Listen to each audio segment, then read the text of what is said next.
ศาลตัดสินจำคุกทนายตั้มวันนี้ตกลงมันเกิดอะไรขึ้นในคดีถือว่าหลายคนกังขานะฮะว่าวันนี้คดีของทนายตั้มศาลตัดสินยังไงทำไมยกฟ้องบางข้อหาทำไมลงโทษบางข้อหาตกลงเกิดอะไรขึ้นแน่หลายคนก็บอกสะใจหลายคนก็บอกสงสารแต่หลายคนบอกดูไว้เป็นวิทยาทานในการตัดสินของศาลในวันนี้เรามาเจาะประเด็นกันดูนิดนึงนะครับว่าในแต่ละประเด็นศาลท่านตัดสินยังไงทำไมถึงตัดสินออกมาแบบนี้ได้ ในวันนี้ห้องพิจารณาที่ 907 ของศาลอาญารัชดาที่ศาลนัดฟังคำพิพากษาคดีฉ้อโกงหมายเลขดำที่อทย109/2568โดยพนักงานอัยการคดีพิเศษ1มีการยื่นฟ้องนะฮะจำเลย7คนคนแรกคือนายสิทธานะฮะหรือทนายตั้มคนที่2ก็คือนางปณิตาภรรยาคนที่3นายนุวัฒน์หรือนายนุคนสนิทคนที่4แฟนนายนุคนที่5ปฏิตานะฮะเป็นพี่สาวภรรยาคนที่6นี่จะเป็นนางแก้วสวรรค์นะนางสาวแก้วสวรรค์ซึ่งเป็นพนักงานโชว์รูมคนที่7จะเป็นนางสาวมนันทพัฒน์นะครับพนักงานโชว์รูมรถยนต์ซึ่งอัยการมีการยื่นฟ้องข้อหาร่วมกันฉ้อโกงอันเป็นปกติธุระฟอกเงินร่วมกันฟอกเงินและพรบคอมพิวเตอร์ในตรงนี้เรามาแยกพิจารณาเป็นประเด็นก่อนนะในประเด็นแรกนะฮะเรามาดูในเรื่องของการที่สร้างแพลตฟอร์มร่วมลงทุนขายลอตเตอรี่ออนไลน์ซึ่งตรงนี้ศาลมองดูว่าในการที่จำเลยที่1พูดกับโจทย์ร่วมนะฮะเพื่อลงทุนจำหน่ายสลากกินแบ่งรัฐบาลจะต้องมีการสร้างแพลตฟอร์มต้องมีการพัฒนานะฮะโดยตัวจำเลยที่1มีการชักชวนโจทย์ร่วมให้มีการจ้างบริษัทInnoFiเพื่อพัฒนาแพลตฟอร์มโปรแกรมในการจำหน่ายสลากกินแบ่งรัฐบาลออนไลน์โดยใช้เงิน71ล้านตรงนี้นะฮะโจทย์ร่วมมีการนำสืบยืนยันว่าทางจำเลยนี่ชักชวนแล้วก็ให้ร่วมลงทุนพัฒนาแพลตฟอร์มตรงนี้แต่ทีนี้ทางฝ่ายจำเลยเขาก็มีการต่อสู้ว่าเงินจำนวน71ล้านที่โจทย์ร่วมโอนมาให้เนี่ยไม่ใช่เป็นการร่วมลงทุนหรือพัฒนาแพลตฟอร์มแต่เป็นการให้โดยเสน่หานะวินิจฉัยวิเคราะห์ว่าในการดูแลเทคแคร์เห็นว่าบุคคลทั่วไปจะให้ทรัพย์สินกันปริมาณถึง71ล้านไม่น่าจะเกิดขึ้นได้เพราะว่าเป็นการตอบแทนที่มากเกินไปจะอ้างว่าเป็นการดูแลปฏิบัติก็ถือว่าน่าจะเป็นแค่เหตุจูงใจนอกจากนี้ศาลมองดูว่าการที่โจทย์ได้มีการทำสัญญาจ้างเขียนพัฒนาโปรแกรมกับบริษัท InnoFi สาระสำคัญเป็นสัญญาจ้างนะฮะแต่ไม่ปรากฏว่ามีการลงทุนหรือพัฒนาแพลตฟอร์มเลยตรงนี้ศาลจึงเชื่อว่ารับฟังได้ปราศจากข้อสงสัยว่ากระทำผิดฉ้อโกงนะฮะในประเด็นที่2นะฮะที่ศาลวินิจฉัยต่อไปนะศาลมองในประเด็นของเรื่องนายนุกับแฟนที่โจทย์ร่วมมีการให้นายนุมีการติดต่อดาราจีนนะฮะจำได้ไหมให้ตกลงจ้างนะฮะเพื่อที่จะมาแสดงให้ดูโดยนายนุมีการโอนเงินไปแต่ภายหลังบัญชีดังกล่าวถูกอายัดนะฮะอ้างว่าไปพัวพันกับการฉ้อโกงในประเทศอัฟกานิสถานและก็มีการอ้างรายงานประจำวันของสถานีตำรวจว่ามีการถูกอายัดบัญชีแล้วก็โจทย์ร่วมรู้สึกผิดจึงมีการโอนเงินช่วยเหลือ39ล้านบาทให้แก่นายนุแต่ภายหลังนายนุก็มีการโอนเงินให้กับ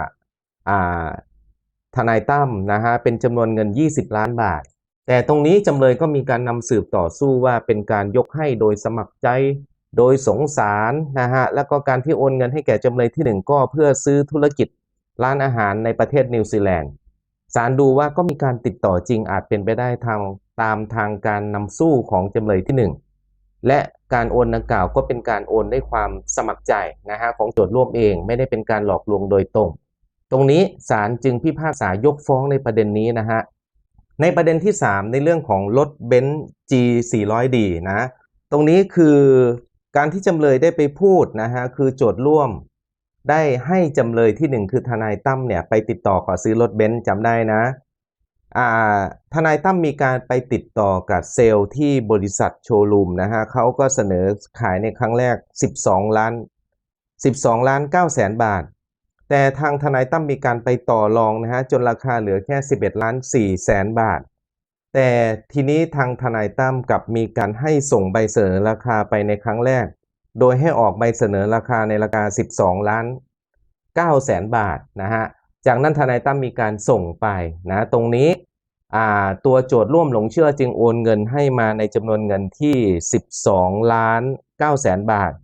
และทนายตั้มมีการเอาเงินไป1.5 ล้านตรงนี้ศาลมองดูว่าเป็นเจตนาฉ้อโกงเป็นเจตนาทุจริตลงโทษในประเด็นนี้ส่วนประเด็นในเรื่องต่อไปประเด็นที่4นะฮะในเรื่องของการออกแบบโรงแรมนะที่จำเลยที่1มีการติดต่อหาแบบสร้างโรงแรมที่โจทย์ร่วมจะมีการลงทุนนะโดยทางทนายตั้มมีการเสนอชื่อของบริษัทปีเตอร์คอนสตรัคชั่นในราคา9 ล้านบาทไปนะฮะเพื่อให้ทางโจทย์ร่วมหรือเจ๊อ้อยพิจารณาแต่ปรากฏว่าภายหลังกลับมีการนำไปให้ทางอีกบริษัทหนึ่งคือบริษัทกริดเป็นผู้ออกแบบในวงเงินแค่ 3.5 ล้านบาทแล้วนำเงินส่วนที่เหลือไปศาลท่านพิจารณาบอกว่าเป็นแค่เพียงกลวิธีปกติในการแสวงหาประโยชน์หรือกำไรจากการประกอบธุรกิจการค้าทั่วไปนะฮะจึงฟังไม่ได้ว่าเป็นการกระทำความผิดฐานฉ้อโกงตรงนี้ยกฟ้องในประเด็นที่4นะฮะทีนี้ประเด็นที่5ศาลมาวินิจฉัยในเรื่องของการที่ว่าฉ้อโกงเป็นปกติธุระหรือไม่ซึ่งถ้าเป็นปกติธุระจะถือว่าเป็นการกระทำความผิดมูลฐานที่จะโยงไปสู่กฎหมายฟอกเงินนั่นคือลิฟทรัพย์แล้วผู้ใดรับไว้ซึ่งทรัพย์สินซึ่งได้มาจากการฟอกเงินตรงนี้มีความผิดอีกตรงนี้ศาลวินิจฉัยบอกว่าเมื่อพิจารณาแล้วปรากฏว่าทนายตั้มประกอบอาชีพทนายความสำนักงานกฎหมายมีชื่อเสียง2566และยื่นแบบแสดงเสียภาษีเงินได้มีรายได้ 2.4 ล้านบาทจึงเชื่อว่าทนายตั้มเป็นผู้ประกอบอาชีพที่มีรายได้เพียงพอเลี้ยงตนเองไม่ขัดสนต้องมีรายได้อื่นที่เป็นทุจริตและที่จำเลยที่1กระทำต่อโจทก์ก็อาศัยความสัมพันธ์ความไว้ใจไม่มีขบวนการหรือบุคคลอื่นร่วมนะฮะไม่ได้คบคิดวางแผนแต่อาจเป็นเพียงแค่จำเลยที่1เป็นผู้กระทำผิดติดนิสัยนะฮะศาลก็จึงตัดสินบอกว่าในเรื่องนี้ไม่อาจรับฟังได้ว่าเป็นการกระทำความผิดฐานฉ้อโกงที่เป็นปกติธุระนะฮะเมื่อศาลมองว่าไม่เป็นการฉ้อโกงที่เป็นปกติธุระตรงนี้เมื่อยกฟ้องในประเด็นนี้ทรัพย์สินก็ลิฟเข้าแผ่นดินไม่ได้ส่วนจำเลยที่2ซึ่งเป็นภรรยากับจำเลยที่3ซึ่งเป็นพี่สาวก็ได้รับอานิสงส์ก็คือไม่มีความผิดฐานฟอกเงินที่รับเงินทนายตั้มไว้โดยรู้อยู่หรือรับไว้ด้วยประการใดๆในเงินที่รู้อยู่ว่าเป็นความผิดจากการฟอกเงินก็ยกฟ้องไปเลย